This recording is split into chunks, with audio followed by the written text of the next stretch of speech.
بسم اللہ الرحمن الرحیم الحمد للہ رب العالمین والصلاة والسلام علی سیدنا و نبینا و مولانا محمد خاتم النبیین و امام المرسلین وعلی آلہ و اصحابہ اجمعین وعلی کل من تبعہم بإحسان الی یوم الدین. اما بعد، حضرات علماء کرام، السلام علیکم ورحمۃ اللہ تعالی وبرکاتہ. الحمدللہ آج پنجاب کے مسئولین اور معاونین ناظم اور مجلس عاملہ اور مجلس شورا کے ارکان کا یہ مبارک اجتماع ہمارے لیے آنکھوں کی ٹھنڈک بنا ہے. اللہ تبارک و تعالیٰ اس کو ہر حیثیت سے بارک اور مسعود فرمائے. جن مقاصد کے لیے یہ اجتماعات منعقد کیے جا رہے ہیں مختلف صوبوں میں ہوئے ہیں، اور اب آج لاہور میں الحمدللہ یہ اجتماع منعقد ہوا. ان مقاصد کے بارے میں انتہائی تفصیل کے ساتھ ہمارے ناظم اعلیٰ حضرت مولانا محمد حنیف جالندھری دامت برکاتہم العالیہ نے تمام ضروری پہلو بیان کر دیا، اور اس میں وفاق کے مقاصد بھی آ گئے، اور وفاق کی طرف سے مدارس دینیہ کے اصل مقاصد کے تحفظ کے لیے ان کی آزادی اور خود مختاری کے تحفظ کے لیے جو کاوشیں اب تک ہوتی رہی ہیں ان کا خلاصہ بھی آپ نے سن لیا. اور یہ بھی کہ الحمدللہ پچھلے دنوں مدارس کے رجسٹریشن کا مسئلہ جس طرح حل ہوا اس کی تفصیل بھی آپ نے ان کی زبانی سنی، اور آئندہ کے لیے ہدایات بھی. تو میں سمجھتا ہوں کہ اس کے بعد کسی اضافے کی ضرورت نہیں. لیکن ایک چیز میں صرف واضح کرنا چاہتا ہوں جس کا بکثرت ذہن میں لفظ اور خلط مبحث ہو جاتا ہے. وہ یہ ہے کہ ایک طرف ہم یہ کہتے ہیں کہ ہمارے مدارس کا اصل مقصود خاص طور پر قرآن و حدیث کے علوم کی تعلیم و تدریس ہے اور اس کا تحفظ ہے. ہم یہاں سے محقق داعی علماء پیدا کرنا چاہتے ہیں. یہاں سے ہم ڈاکٹر پیدا نہیں کرنا چاہتے، یہاں سے انجینئر پیدا نہیں کرنا چاہتے. اور جب کبھی یہ بات آتی ہے کہ فلاں ادارے کے فارغ التحصیل نے فلاں مناصب حاصل کر لیے، تو اس پر ہم یہ کہتے ہیں کہ بھائی مدرسے جو ہیں یہ مناصب حاصل کرنے کے لیے نہیں تھے. وہ کہتا ہے کہ فلاں مدرسے کے فارغ التحصیل نے فوج میں کمیشن لے لیا، وہ فلاں یونیورسٹی کا چانسلر بن گیا، فلاں انجینئرنگ میں فلاں مقام تک پہنچ گیا. ان کو مبارک ہو وہ منصب، لیکن مدرسہ اس کام کے لیے نہیں تھا. مدرسہ جو تھا وہ ایک محقق اور اللہ والا عالم پیدا کرنے کے لیے تھا. صرف محقق نہیں، اللہ والا عالم پیدا کرنے کے لیے. ایک طرف تو ہم یہ کہتے ہیں، دوسری طرف یہ کر رہے ہیں کہ ہم ابھی آپ نے سنا کہ ہم عصری مضامین کے لیے اپنے مضامین داخل کر رہے ہیں متوسطہ کے اندر. اس کے لیے کتابیں تالیف ہو رہی ہیں اور چھپائی جا رہی ہیں. تو بعض لوگ اس میں کچھ دونوں میں تضاد سمجھتے ہیں، دونوں باتوں میں. اس تضاد کو ذہن سے رفع کرنا بڑا ضروری ہے، اس التباس کو رفع کرنا بڑا ضروری ہے. ہم جو متوسطہ کے اندر عصری مضامین کی اہمیت کو مانتے ہیں اور اس پر زور بھی دیتے ہیں، اپنے مدارس سے یہ کہتے بھی ہیں کہ آپ جلد از جلد کوشش کریں کہ متوسطہ میں یہ مضامین داخل ہوں. وہ اس لیے نہیں کہ ان کے ذریعے ہم ڈاکٹر پیدا کریں، ان کے ذریعے ہم انجینئر پیدا کریں، ان کے ذریعے ہم کوئی عصری سائنسدان پیدا کریں، بلکہ ان کا مقصد صرف ایک ہے، اور وہ یہ ہے کہ ہم نے قرآن و حدیث اور اپنے اسلاف سے یہ سیکھا ہے کہ کلموا الناس بقدر عقولہم. جب بات کرو، دین کا پیغام پہنچاؤ، تو مخاطب کے ذہن کو مد نظر رکھ کر، اس کو سامنے رکھ کر پہنچاؤ. بلاغت نام کس چیز کا ہے؟ مقتضائے حال اور مقتضائے مخاطب کے مطابق بات کرنے کا نام بلاغت ہے. فصاحت الفاظ سے ہوتی ہے اور بلاغت اس مضمون سے ہوتی ہے جو مخاطب کے مطابق ہو. تو آج کی دنیا میں اگر ایک عالم جائے دعوت کا پیغام لے کر، دین کی بالادستی لوگوں کے ذہن میں بٹھانے کے لیے، تو اس کو مخاطب کی ذہنیت کا پتہ ہونا چاہیے. اس کو پتہ ہونا چاہیے کہ اس کے دل میں کس قسم کے اشکالات پیدا ہوتے ہیں اور ان کا حل کیا ہے. اس کے لیے ضروری ہے کہ یہ جو ابتدائی مرحلہ ہے پرائمری سے لے کر میٹرک تک کا، یہ معلومات اس کو اچھی طرح حاصل ہوں، تاکہ وہ لوگوں سے جب دین کا پیغام پہنچائے تو وہ ان کی زبان میں پہنچا سکے، ان کے اسلوب میں پہنچا سکے. وما ارسلنا من رسول الا بلسان قومہ. تو وہ زبان وہ صرف لغت نہیں، بلکہ وہ اسلوب اور وہ مزاج جو لوگوں کا بنا ہوا ہے، اس کے مطابق پہنچا سکے تو اس میں اس کا تاثر زیادہ ہوتا ہے. اور فقہا نے فرمایا من لم یعرف اہل زمانہ فہو جاہل. اس لحاظ سے بھی تو ہم وہ جو متوسطہ کے اندر پڑھانا چاہ رہے ہیں، جس پر ہم زور دے رہے ہیں، یہ آج کوئی نئی بات نہیں ہو رہی. دارالعلوم دیوبند میں 5 سالہ نصاب تھا، 5 سالہ شعبہ فارسی و ریاضی، اور اس میں یہ مضامین پڑھائے جاتے تھے. تو اب موجودہ دور کے اندر اس کی جگہ میٹرک آ گئی. یہ ہے مقصود. لیکن ساتھ ہی ہم یہ نہیں چاہتے کہ وہ جب کتابیں آئیں تو کتابوں کے ساتھ الحاد بھی آ جائے.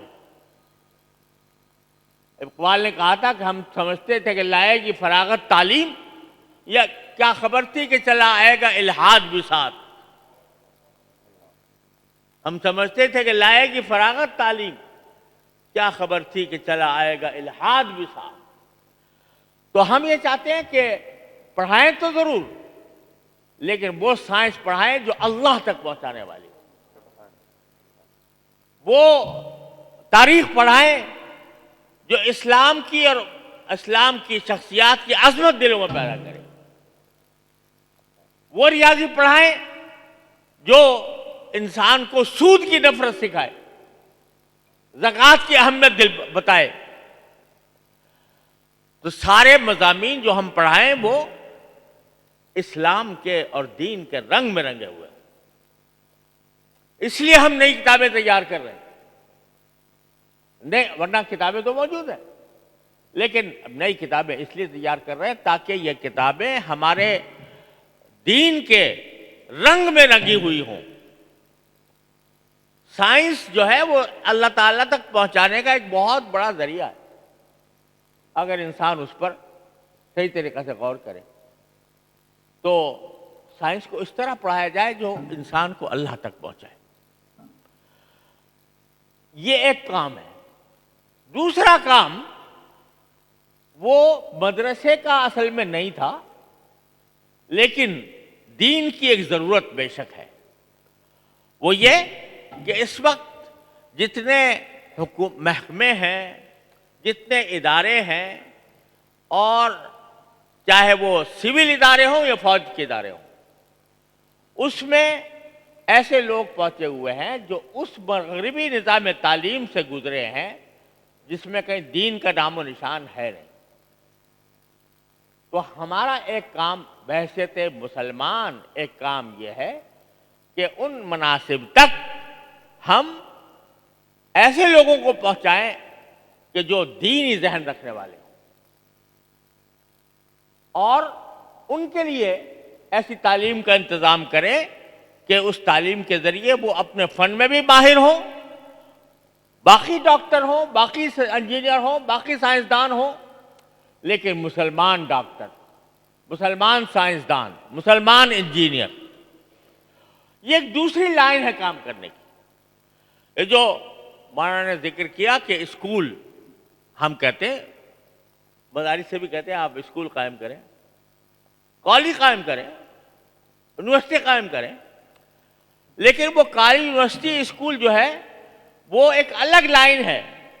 اس الگ لائن میں کام کرنا مدرسے کا حصہ نہیں ہے. وہ مدرسے کا حصہ تو صرف یہ ہے کہ ایک اللہ والا عالم محقق پیدا کرے, لیکن اس لائن سے ہم اسکول قائم کریں گے, کالج قائم کریں, یونیورسٹیاں قائم کریں, اس کے ذریعے ایسے لوگ تیار کریں جو جا کر زندگی کے مختلف گوشوں کے اندر بحیثیت ایک مسلمان کے خدمت انجام دیں. ان دونوں میں خلط نہیں کرنا چاہیے.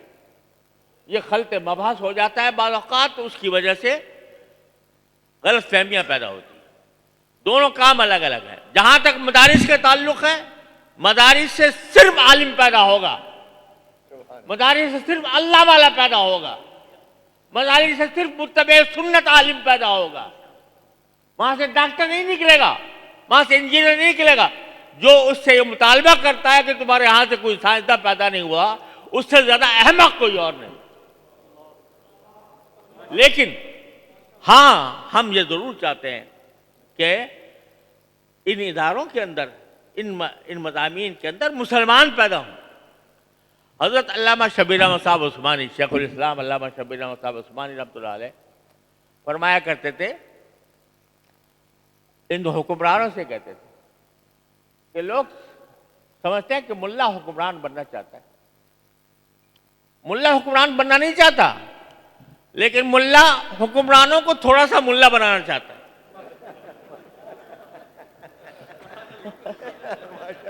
حکمرانوں کو تھوڑا سا ملا بنانا چاہتا ہے. تو ہم جو ہے مدرسے کے اندر ہم ڈاکٹر اور ویسا پیدا نہیں کرنا چاہ رہے, ڈاکٹر اور قانون داں اور سائنسدان وغیرہ, لیکن وہاں تھوڑا سا ملا بنانا چاہتے ہیں کہ ان تعلیمی ادارے ایسے قائم ہوں جو اپنے فن میں ماہر بھی ہوں اور ذہنیت کے اعتبار سے ملا بھی ہوں. ملا ہمارے لیے سر کا تاج ہے, یہ کوئی گالی نہیں ہے, یہ کوئی توحید کا کلمہ نہیں ہے. یا تو ملا اگر ہمیں کہے, ہم تو ملا بننے کے بھی لائق نہیں حقیقت میں. ملا کون ہوتے تھے؟ ملا عبد الرحمن جامی، ملا جیون، وہ عظیم انسانوں کا نام تھا ملا۔ تو ہم ان کو تھوڑا سا ملا بنانے کے لیے الگ کام کرنا چاہتے ہیں، کہ اسکول کالج کے ذریعے، مدرسے کے ذریعے نہیں۔ ہاں مدرسے والے قائم کر دیں الگ سے، وہ وفاق کا حصہ نہیں ہوں گے فی الحال، وہ وفاق تو صرف مدرسوں والوں کا ہے، اور صرف عالم پیدا کرنے کے لیے، ملا پیدا کرنے کے لیے۔ اللہ تبارک و تعالی ہمیں صحیح معنی میں ملا بننے کی توفیق عطا فرما دے۔ اور ملا کون ہوتا ہے؟ جس کے پاس علم بھی ہو اور اس کا ہر وقت تعلق اپنے پروردگار سے ہو، اللہ والا ہو۔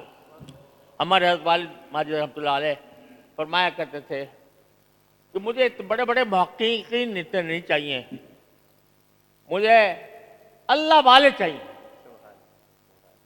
مدرسے میں مجھے اتنے بڑے محقق نہیں چاہیے، مجھے اللہ والے چاہیے، جن کا تعلق ہر وقت اللہ تعالیٰ سے جڑا ہوا ہو، اور جن کی زندگی اللہ تبارک و تعالیٰ کے رضا میں ڈوبی اور بسی ہوئی ہو۔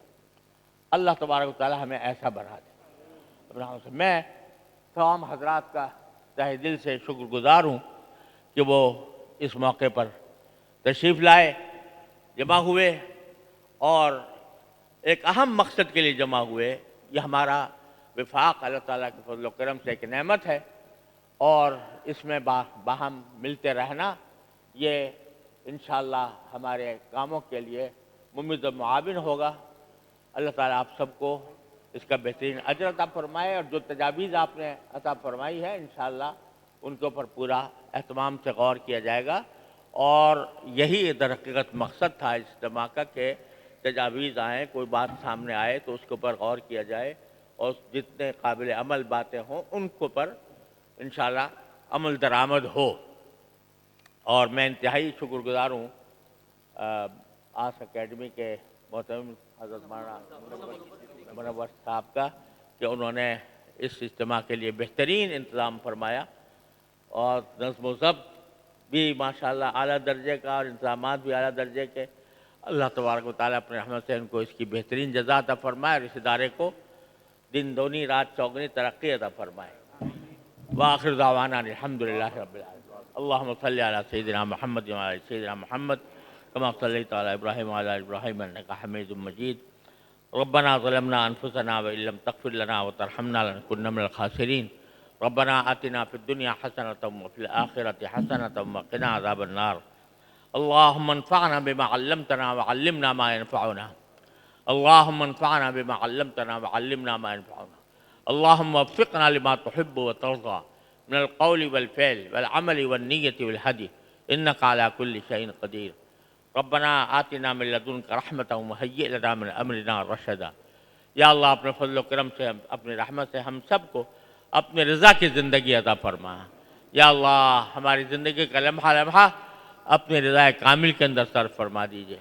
یا اللہ ہماری زندگی کا لمحہ لمحہ اپنے رضا کامل کے اندر صرف فرما دیجئے۔ یا اللہ ہمیں اپنے شکر گزار بندوں میں شامل فرمائیے۔ یا اللہ ہمیں اپنے ان لوگوں میں شامل فرمائیے جو آپ کے ساتھ حقیقی اور دائمی تعلق رکھنے والے ہوں۔ یا اللہ یا رحمان یا رحیم یا کریم ہمارے مدارس دینیہ کی حفاظت فرمائیے۔ یا اللہ ہم سب کو اصلاح فرمائیے، ہم سب کو سیدھے راستے پر چلنے کی توفیق عطا فرمائیے۔ یا اللہ بزرگوں کے دامن سے جڑا رہنے کی توفیق عطا فرمائیے۔ یا اللہ اپنے رحمت سے ان اکابر کے نقش قدم پر چلنے کی توفیق عطا فرمائیے۔ ہمارے دلوں میں اخلاص اور صدق پیدا فرما دیجئے۔ ہر طرح کے ظاہری اور باطنی فتنوں سے ہماری حفاظت فرمائیے۔ یا اللہ ہر طرح کے ظاہری باطنی فتنوں سے حفاظت فرمائیے۔